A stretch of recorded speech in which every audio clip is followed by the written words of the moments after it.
Taoism. So the Tao Te Ching, a book written by Lao Tzu, is the most famous book in Taoism. So Taoism itself, 600 years BC, so before Christ, Taoism existed. Almost 800 years before Buddhism came to China. And as I said, the most important book or work is by Lao Tzu, and it's called Tao Te Ching, or the Book of the Way. Now, Lao Tzu is an interesting guy. Some people say he was mythical. Some people said he was born with a long beard. There's a chance that the book, the Tao Te Ching, was written by many different Taoists, and it's just giving credit to this Lao Tzu guy. Or perhaps Lao Tzu really did exist. It's the second most translated book in all of world history, behind only the Bible. And the different translations really give a different flavor to the book. I have read one page of the Tao Te Ching every day for 14 years now. And it's not a book you want to go through quick. You could read it in a day if you wanted to. It's a book you really want to sort of reflect upon. Mastering others is strength. Mastering yourself is true power. A Lao Tzu quote. I don't know if you can tell that picture. The guy's trying to hold his heart and his brain intact. It's something we've talked about a lot during the year, that we cannot control others. We can only ultimately control ourselves. So, Tao itself means way or path, and it's a concept. So earlier in the year we did Logos with Heraclitus, who talked about change. The idea of the Force of Star Wars is somewhat related. Taoism is the method, or the path that exists. They refer to it as an unseen power that directs everything. In other words, it's sort of a guidelines of how the world's going to operate. It's not a guy in a robe, but rather it's a series of principles that gives life to the way they live. This is a famous picture called the Vinegar Tasters, showing us the three leaders of philosophical schools of Eastern philosophy. So on the left you have Confucius, in the middle you have the Buddha, and on the right you have Lao Tzu. Confucius taught that life today isn't as good as it used to be in olden times, and that we need to go back to the way things were with rituals. Buddha said that life is bitter and full of suffering. That's what life is about, suffering. And ultimately, Lao Tzu said life is sweet. The goal of life is to enjoy the moment, be humble, work with nature, live as long as possible. Three different ways of looking at the world as it exists. In other words, they're all tasting vinegar, and they're tasting different things. Taoism is a philosophy that surrounds itself with nature and observing how nature works. Because if you understand how nature works, we are nature. And you can learn these ways, like everything that grows will eventually die, and we can learn to adapt to the way things are, not the way we wish they were, because nature is part of us. And so by observing how rivers or trees exist, we can learn more about ourselves. So a question, what is stronger, the tall oak tree or the small blade of grass? Most people obviously know there's some sort of catch to the problem, because the obvious answer would be the tall oak tree. However, when the hurricane comes through, what is still standing? The tall, inflexible oak tree, or the flexible, pliable blade of grass that could blow with the winds? A lot of times what we expect to be true isn't true when we look at nature. If we were going to have a massive game of rock, paper, scissors of natural forces, what's the one thing that can destroy everything else? Water. Lao Tzu, water is fluid and soft and yielding, but water will wear away any rock which is rigid and cannot yield. As a rule, whatever is fluid, soft, and yielding meaning giving, will overcome what is rigid and hard. This is another paradox. What is soft is strong. Paradox is something that doesn't make sense, but yet when you think about it, it isn't true. The Grand Canyon was carved out with water. Water changes itself in terms of heat, whether it becomes ice or steam. And so there's a Bruce Lee quote as well about becoming water. That's an example of what you can get from nature, that we should be much more adaptable instead of so rigid.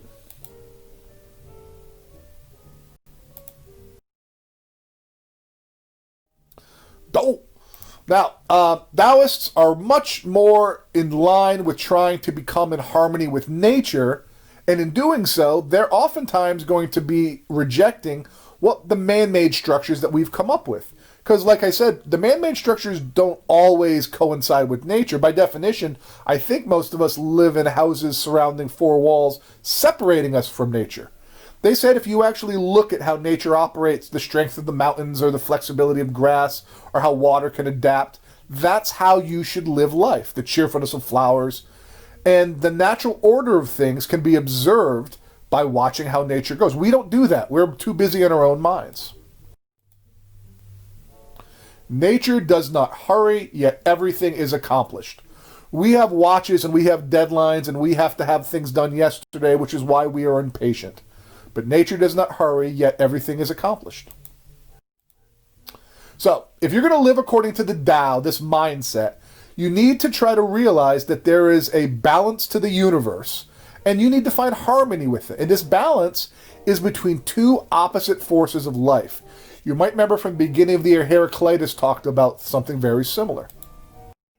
So, Yin Yang is something that most people are familiar with, and Yin Yang represents that, being that it's a wheel, everything that exists is always becoming its opposite. We're going from dark to light, wet to dry. And so the idea that things that are alive will eventually lead to death. And things that are death, in other words, if the squirrel dies in the woods, its breaking down of its body will act as fertilizer for future life. The world itself is this balance. Some things have darkness, some things have light, and this wheel that sort of was represented by the taijutsu, which is what the actual yin yang is called, this balance of opposites is shown by the yin yang.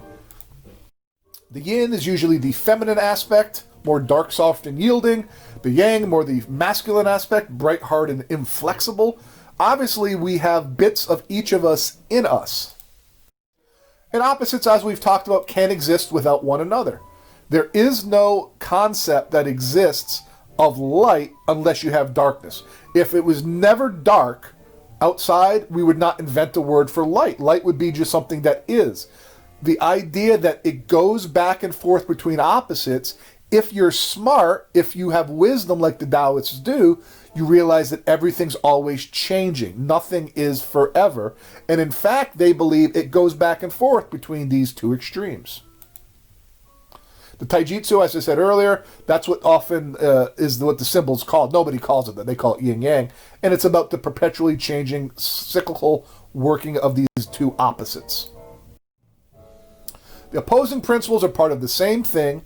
Perpetual meaning it never stops. It's always going on. It's natural. It's cyclical. If you're going through hell, keep going. Meaning times will change. They're not always going to be the same. The Tao says things will balance out. You have to come to harmony with this concept. There's a story, and I have a coffin up there representing it. A father had a wife. He had two kids. And his father lived with him. His father was like 88 years old. He was no longer able to work in the field. And the father himself was in the field one day sweating and working hard and thinking, I got to make all this food. And really, my father, he's 88. All he does now is eat. He's not producing anything. What's the point? And one day he got fed up and he made a coffin and he wheeled it over to his father who was sitting on the porch. And he said, Father, get in. And the father looked at him and without arguing, got up and got into the coffin. The son then took the coffin, he put the lid on the top, didn't nail it shut entirely, and he began wheeling it in his wheelbarrow off to a side of a cliff, where he was going to throw the coffin off the cliff. The old man is in the coffin, and right before he got to the cliff, the old man knocks on the coffin, the inside of the coffin, and the son opens it up and says, Yes, Father, what do you want? And the old man says, I know what you're doing. I understand. But I have a piece of advice for you. Just throw me off the cliff. Keep the coffin. Your son is going to need it. Meaning, ultimately, everyone gets old. And the father who is throwing his father over the cliff in a coffin, he too will one day suffer that fate. The way life goes, it's cyclical, it's changing, it's perpetual. We need to learn to roll with the punches, not fight against it. Life is a series of natural and spontaneous changes. Don't resist them. That only creates sorrow. Let reality be reality. Let things flow naturally forward in whatever way they like. That's the problem. We want things to flow the way we like, and we fight against them, and we resist them, and that causes our negative emotions. The idea of going with the flow is the Taoist philosophy, not to resist changes, but to realize we are but a leaf in a river, and sometimes we have to go along with the current of the water. In the black, there is some white. In the wrong, there is some right. In the dark, there is some light. And in the blind, there is some sight. Taoism talks a lot about how everything is interdependent, meaning things operate together. There are no bees without flowers, and there are no flowers without bees. If the bees all die out, Einstein reportedly said we'd be gone within 3 years. The concept of what will pollinate the plants that both we and the animals we eat if it's not for the bees. The interdependent nature of life, even though things are different, they are connected. Kids often get weirded out when I say that half of your lungs are in the trees. But by definition, without trees, we would not have the carbon dioxide-oxygen exchange. We are much more connected to everything that exists, and that realization is an example of something the Taoists would get. Alan Watts. Alan Watts is a British philosopher who was sort of expert in many different Eastern philosophies in the 50s, 60s, and 70s. This one's kind of deep. We do not come into this world. We come out of this world as leaves from a tree. As the ocean, quote-unquote, waves, the universe peoples. Every individual is an expression of the whole realm of nature, a unique action of the total universe. I just like this concept. Oftentimes people think it's me against nature, not realizing that we are in fact nature. Reversal is the movement of the Tao, meaning the reversal back and forth between extremes. They actually have a word for it, Thu. Thu meaning to return. So you go to one extreme, and then when it hits that extreme, it's not going to stay there. You're going to have it go back to the other. So if you leave a wet cup out and it puts a little wet circle on the counter, that wet circle will go away ultimately as the water evaporates. The going back between light and dark, wet and dry, everything they believed was Thu. So this idea of Thu is if everything's always changing, stop trying to grasp on and cling and hold on to things. Change is all it is.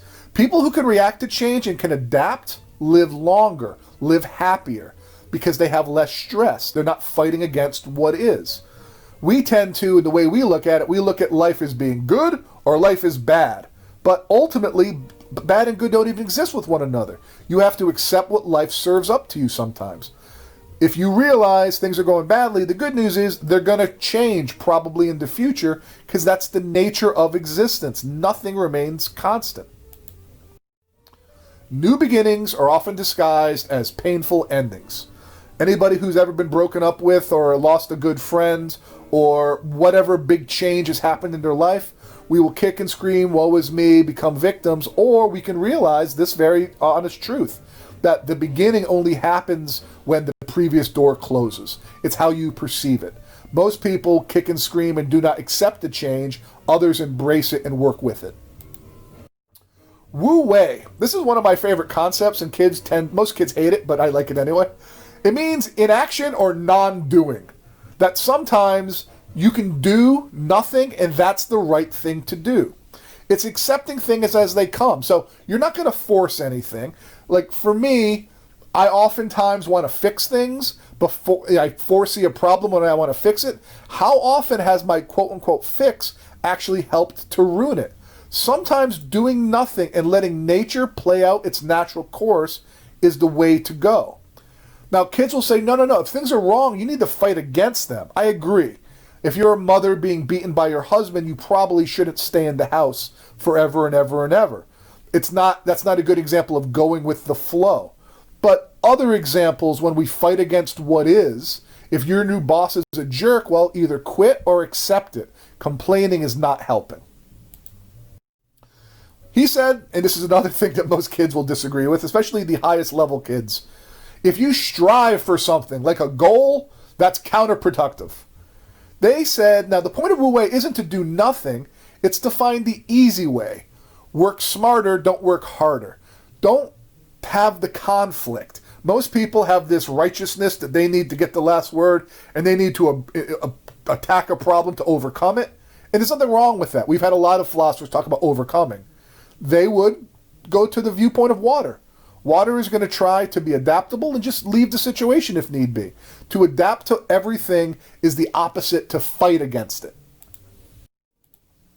Their view of death. Their view of death comes from the view of nature. Things live, grow, and die. That is a fact. Everything that's going to live is going to die. I don't mean to be that guy, but everybody you ever know and love will die unless you die first. Nobody gets out of this alive. Death is unavoidable.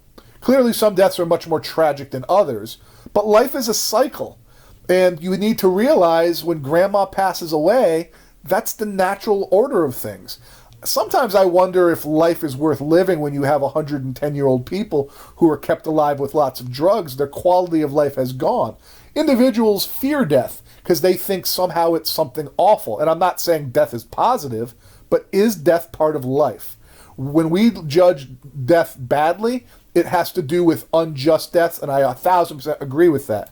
But their view is simply put, we need to accept that death is going to happen eventually to all of us. It's a natural process.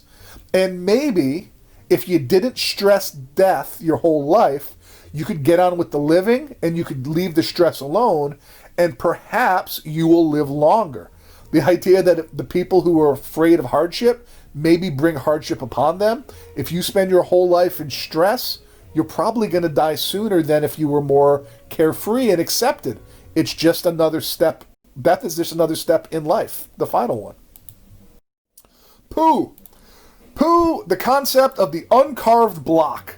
When you were born, before society and your parents and the news and social media and your teachers conditioned/brainwashed you, you were the uncarved block. Society has carved your mind into something. Before you had experiences, this view, this is deep, it's the perception without judgment. It's just looking at what is and not adding any extra thoughts, feelings, emotions to it. It's the exact opposite of what we do. We see things, if somebody yells and you got yelled at when you're a little, that yelling might traumatize you. But maybe the yelling has nothing to do with what you're thinking. We tend throughout our life to add thoughts and opinions and feelings to everything, and the uncarved block tries to get you back to that original state before you were judging things, to just accept things as they are. Now, the idea of Pooh is this principle of simplicity, like a child. Now, obviously, children pretty early on start to get feelings and emotions and opinions on things, but that ultimate simplicity is what they look towards. To be simple is to have few desires. You just think of what you need. Whether or not you realize that materialism, the more you want, is somehow going to make your life better. It's going to make your life busier. It's going to make your life more complicated because you're going to have to struggle to fill the very desires that you have. The idea of Pooh is just to accept whatever life puts in front of you. Winnie the Pooh was written by a Taoist. The different characters in Winnie the Pooh represent different types of people. I don't know what you would say the Americans are, but we definitely get stuck in the Eeyore woe is me mindset, and we definitely get stuck in the Tigger full of bragging and boasting. Winnie the Pooh just is. If you get lost on a Wednesday, most people would say, oh no. Winnie the Pooh would say, hey, Wednesday's a good day to be lost. It's an adventure. Let's see what happens. And that's what, if you go back and read Winnie the Pooh, they were trying to bring back this simple, childlike simplicity that Pooh represents. The name Pooh itself is not ironic, it's realistic. There's actually a book called The Tao of Pooh, one of my favorite books. It's in a folder in the Google Drive. You can take a look at it if you want. And it shows how Winnie the Pooh is actually a Taoist figure. Another Taoist figure, Forrest Gump. Now, Forrest Gump, the whole idea of the feather, of going with the breeze and not having any control of it, was Forrest full of lots of thinking and calculating and pontificating? Pontificating means thinking too much. No, Forrest just was. And it actually is another example of Taoism. Stop thinking and end your problems. That sounds pretty ridiculous, but is that true? Does every problem have a solution? Or maybe if we don't think it's a problem, that's the solution. Obviously, there are some things that are problems, but if you're honest with yourself, how many of the things that you think are problems really aren't? They're really just part of life. The Hermits Path. Now, I cannot say that this is definitely something that I want to do or people should do, but just like earlier in the year, Epicurus said you should get away from society and live with your friends, the Taoist said you should become a recluse, meaning you should get away from society. Society is not what nature pictured. Society is a bunch of ambitions. People want things. And they said if you want to get away from these selfish concerns and the need to wear a watch to fit on a schedule, you'll be happier. If you've ever seen Star Wars, Yoda represents a recluse, a hermit, if you will. The Hermit's Path saying they just appreciate the simple, natural rhythms of life. There's nothing to do. In the morning, they get water, they make some food. That's pretty much it. They're not doing anything. Our whole society is based on doing stuff, becoming something. I'm not saying there's anything wrong with that. Becoming something, doing something, being the best, being competitive, that's how we accomplish goals. But does our drive us crazy? The hermits don't go after these great desires. They just live simply away from society. The idea, the Taoist Cheng Tzu said, the more ambitious you are, the more responsibility you're going to have. And the more responsibility you're going to have, the less free you are. That's a fact. The old line is the tallest nail gets hammered first. If you want to be the leader, if you want to be the president or the principal, you're going to be criticized. They felt, what's the point of that? Hang back. Why do you need everybody else to think you're a good person? Wouldn't your life be easier if you didn't get stuck in all of these internal conflicts? The Taoist says, I said, the tallest nail gets hammered first. Meaning if you want to step out and be the picture of success like Michael Jordan can't leave his house, basically without being swarmed by people. Imagine if you became a celebrity. In the beginning, you'd love people taking pictures of you and asking for autographs. And after a certain amount of time, you would hate that because your life is never going to be anonymous again. You can't just go to the coffee place. You can't go to the urinal in the bathroom. You can't go out with your kids someplace without having people ask for thousands of autographs. They felt better to be anonymous, to be popular, because it's more in the way of the Tao. So, their general rules of living. Admiration for all life. To actually look at the other things that exist in the universe, realizing, as they said, we are all sparks of one fire. Now, some of you during the Eastern stuff will have a little more of a kinship or connection to the other things that exist. Maybe not everybody will get that, but they say if you realize we're part of life, it's easier to admire and have compassion for others. Number 2, natural sincerity.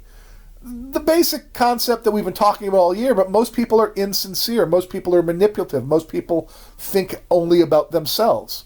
They felt if you're more sincere and you act with honesty, then you'll be able to sleep at night because you don't have to plan what you're going to have to say tomorrow. A clear conscience and peace of mind is better than the sort of guilt that we have when we know what we've earned in a wrong way. Number 3, gentleness. In life, it's far more important to be kind than to be right, and to be kind rather than important. I think most people were so driven, the idea of gentleness, that sort of like pay it forward concept. We often find ourselves wanting to be right and winning arguments and trying to only feel good about ourselves by pushing others down. When you kind of get what, as the Buddha talked about, that loving kindness, that loving awareness, being gentle sort of spreads from one person to the next. Gentleness means accepting life and people as they are, rather than insisting that they be as you are. As you practice living this way, blame disappears and you enjoy a peaceful world. You cooperate with it, much like a surfer who rides with the waves instead of trying to overpower them. This is Wayne Dyer. He's a Taoist philosopher, writer. He passed away a couple of years. I mean, the idea is we fight against what is so often. One of my favorite lines, you've heard it 1,000 times, we can't control the waves, that's what life does, but we can learn to surf. That's what his quote is based upon. And finally, supportiveness. The idea that we are naturally social beings and maybe helping one another, being of service to one another is beneficial. Some people lack empathy, and that's because they're so focused on themselves, and that's something that they had to do in their life. They had to protect themselves. We put up a protective armor to protect ourselves from the words of others or the actions of life, but sometimes if we can kind of see through that blockage, if you will, that keeps us from caring about others, we can realize that that interdependence, that some other person who's got your back, is sometimes what makes life worth living. Final quote from Lao Tzu. If you are depressed, you are living in the past. If you are anxious, you are living in the future. If you are at peace, you are living in the present. So I hope you liked the discussion on Taoism. Please write a journal.